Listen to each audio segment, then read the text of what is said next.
नमस्कार फ्रेंड्स, आज हम बनाने वाले हैं बिल्कुल ट्रेडिशनल तरीके से खास रेसिपी जो कि सर्दियों की स्पेशल रेसिपी होती है। तो आज हम बनाएंगे सरसों का साग और मकई की रोटी। तो आज ये साग रेसिपी मेरी सासू माँ की है जो कि बहुत ही अच्छा साग बनाती हैं। तो उन्होंने बिल्कुल ट्रेडिशनल तरीके से बनाया है, मिट्टी की हांडी में और मिट्टी के चूल्हे पर ये साग बनाया है जो कि बहुत ही स्वादिष्ट बना है।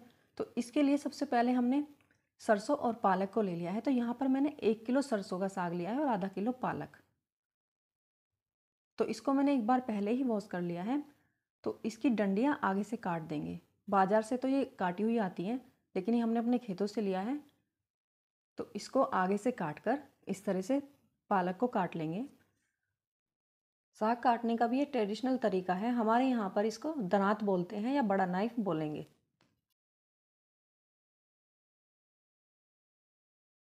वैसे तो हम चॉपिंग बोर्ड पर नाइफ से ही साग को काटते हैं या फिर साग काटने की मशीन भी होती है। तो हम इस तरह से इन्होंने इस साग को काटा है। तो इसे एक बार और वॉश कर लेंगे क्योंकि पत्तेदार सब्जियों में रेत के कण बहुत ज़्यादा होते हैं, तो इन्हें साफ़ करना ज़्यादा ज़रूरी होता है। तो काटे हुए साग को इस बर्तन में डाल देते हैं। तो इसके लिए बड़े बर्तन में पानी ले लेंगे या फिर हम नलके के नीचे भी इसको धो सकते हैं। तो अब अच्छी तरह से साग को साफ़ कर लेंगे क्योंकि इन पत्तेदार सब्जियों में रेत के कण बहुत ज़्यादा लगे होते हैं। इनका पता भी नहीं चलता, खाना बनने के बाद ही पता लगता है, इसलिए इनको साफ़ करना बहुत ज़रूरी होता है। तो पहले भी साफ़ कर लिया है और एक बार फिर से साफ़ कर लिया है। तो अब इस साग को हम छलनी में निकाल लेंगे और इसे छलनी में रख देंगे कुछ देर के लिए, जिससे इसके अंदर जो पानी होगा वो निकल जाएगा।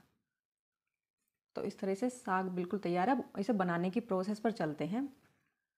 तो आज हम ये साग मिट्टी के चूल्हे में ही बनाएंगे। तो यहाँ पर मैंने झीना सुलगा लिया है। तो लकड़ी और उपलों से झीना सुलगाया जाता है। और इसके बाद ये मिट्टी की हांडी ले ली है, इसी में हम साग बनाते हैं।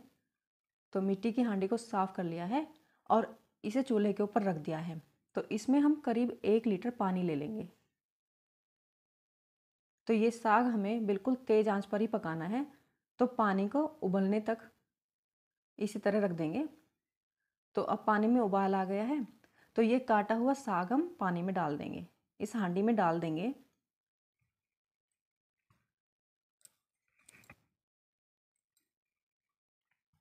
तो सारे साग को हांडी के अंदर क्योंकि डाल देते साग की हैं क्वांटिटी और ज़्यादा इसी के है साथ तो हम 1.5 डेढ़ किलो बड़े साग लिया चम्मच है तो नमक उसके हिसाब से डालेंगे। इतना ही क्योंकि क्वांटिटी में हम नमक और मिर्च डालेंगे। तो यहाँ पर मैंने 20 हरी मिर्चें ली हैं जिनके डंठल आगे से निकाल लिए हैं। तो इनको भी इसी तरह से बिना काटे ही हम साग में डाल देंगे। तो इनका काटने की कोई आवश्यकता नहीं है क्योंकि सभी चीज़ें मैश हो जाएंगी, हम घोटते हैं उस टाइम। तो अब ढककर हम इसको 10 मिनट के लिए पका लेंगे और 10 मिनट के बाद फिर से चेक करेंगे और एक बार चला लेंगे।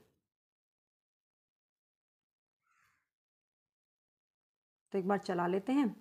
और यहाँ पर मैंने लहसुन की कलियाँ ले ली हैं। तो मैंने 20-25 से लहसुन की कलियाँ ली हैं जिन्हें छील कर तैयार कर लिया है। तो लहसुन को भी हम इसी तरह से डाल देंगे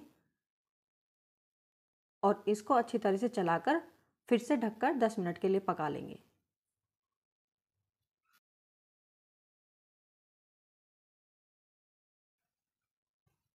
तो बीच बीच में 10-10 मिनट के बाद हम बीच बीच में इसको चलाते रहेंगे, जिससे साग ऊपर नीचे होगा और पूरी तरह से पक जाएगा। तो सारा साग ही पक जाएगा। तो इसी तरह से चला देंगे फिर से।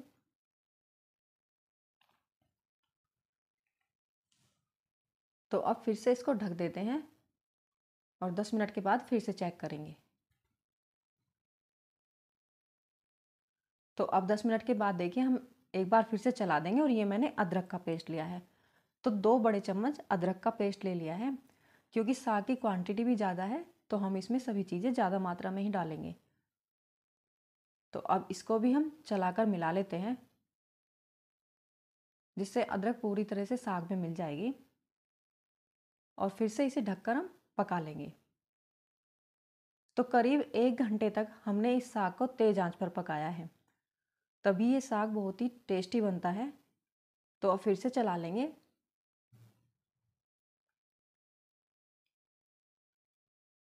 चला चला कर इस साग को पकाते हैं तो ये पूरी तरह से पक जाता है। अब इसे एक बार चेक कर लेते हैं।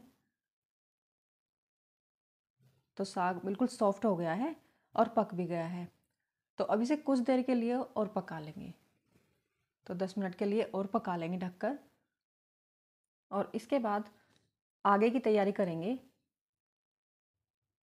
तो अब हम इसे आंच से उतार लेते हैं। और यहाँ पर मैंने मकई का आटा लिया है और इसे नीचे उतार कर रख लिया है। और ये हमने घोटना लिया है, हमारे यहाँ पर इसे घोटना बोला जाता है। या फिर इससे इसे हम ब्लेंड करेंगे या फिर साग को घोटेंगे, जिससे एक जैसी कंसिस्टेंसी दिखने लगेगी। तो मकई के आटे की जगह आप गेहूं का आटा या बेसन भी ले सकते हो, जिससे साग में डालकर मिक्स कर सकते हैं। तो उससे भी साग बढ़िया हो जाता है। लेकिन मकई का आटा डालने की बात ही कुछ और होती है। सर्दियों में ख़ास तौर से मकई का आटा ही यूज करते हैं, जिससे साग बहुत टेस्टी बनता है। तो थोड़ा थोड़ा आटा डालते जाएंगे और इस तरह से घोटते जाएंगे। तो ये कड़छी को हमने सीधे हाथ से पकड़ा हुआ है नीचे की तरफ से, और उल्टे हाथ से ऊपर की टॉप पर रखा हुआ है। और इसे हम उल्टी तरफ यानी कि लेफ्ट साइड में ही घुमाते जाएंगे, तो साग अच्छी तरह से घुट जाता है। जो कहते हैं ना, घुल मिल जाता है, वही घोटना होता है। तो साग और आटा सभी चीज़ें अच्छी तरह से घुल मिल जाएंगी। तो यहाँ पर आटा हम डाल चुके हैं। तो यहाँ डालेंगे हम पानी। तो हमने 2 कप पानी लिया है, जिसको मैंने उबाल कर रखा हुआ है। तो 2 कप पानी लेंगे और इसे डालते जाएंगे और इसे अब घोटते जाएंगे। तो साग ज़्यादा पतला भी नहीं होना चाहिए और ज़्यादा गाढ़ा भी नहीं होना चाहिए, बिल्कुल बीच की कंसिस्टेंसी होगी तो ही साग अच्छा लगता है। तो इस तरह से घोटते जाएंगे तो साग तैयार हो जाता है। इसके बाद 1/4 चम्मच हींग डालेंगे। हींग से और भी ज़्यादा फ्लेवर अच्छा हो जाता है। तो साग में बहुत ही सारे पोषक तत्व होते हैं, जो हमारे कई बीमारियों में प्रतिरोधक का काम करते हैं। तो अब हम ये साग तैयार कर चुके हैं। अब इसे चूल्हे के ऊपर फिर से रख देंगे और 10 मिनट तक फिर से पका लेंगे। क्योंकि हमने जो मकई का आटा डाला है वो कच्चा ही है, तो वो भी पक जाएगा पूरी तरह से। तो इसे हम चलाते हुए ही पकाएंगे, क्योंकि आटा हांडी की तली पर लग सकता है, इसलिए चलाते जाएंगे और इसे पका लेंगे। 10 मिनट में साग बनकर तैयार है। अभी इसे खा सकते हैं। तो इसी तरीके से साग खाया जाता है। लेकिन हमें यदि साग को छोंकना हो, इसमें छोंक लगाना हो, तो हम कढ़ाई में सरसों का तेल डालेंगे। तो 1 बड़ा चमचा सरसों का तेल ले लेंगे और इसमें 2 प्याज ले लेंगे। तो मैंने यहाँ पर 2 बड़े प्याज काट कर ले लिए हैं।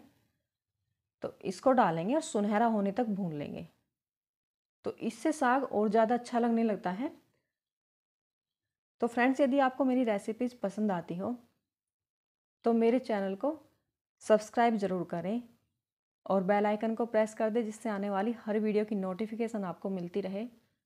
और मेरी रेसिपीज़ यदि आपको पसंद आती हैं तो मेरी रेसिपी को लाइक करें और शेयर भी करें। तो अब ये प्याज सुनहरे हो गए हैं। इसके बाद हमने टमाटर डाल दिए हैं। तो 2 बड़े टमाटर बारीक काट लिए थे, तो इनको ही डाल देंगे और इनको 5 मिनट तक इसी तरह से चलाकर भून लेंगे। और कुछ देर के लिए कढ़ाई में ऐसे ही छोड़ देंगे, जिससे टमाटर सॉफ्ट हो जाएंगे। तो टमाटर सॉफ्ट होने के बाद हम साग के अंदर डाल देंगे। तो ये साग बनाने का ट्रेडिशनल तरीका है, जो कि बहुत ही स्वादिष्ट साग बनकर तैयार हुआ है। तो अब ये साग के अंदर डाल देते हैं। तो इस साग को हांडी में ही रहने दें, क्योंकि हांडी में रखने से ज़्यादा देर तक गर्म रहता है। तो इसे हम सुबह में भी खा सकते हैं। अब देखिए, गर्मा गर्म साग हम सर्व कर लेते हैं और इसके साथ ही मकई की रोटी, और ये जो हम दही घर में बनाते हैं उससे निकाला हुआ घी है, जो कि स्वाद को और ज़्यादा बढ़ा देता है। तो इस तरह से हमारा साग और मकई की रोटी तैयार है। तो ये रेसिपी कैसी लगी कमेंट ज़रूर करें।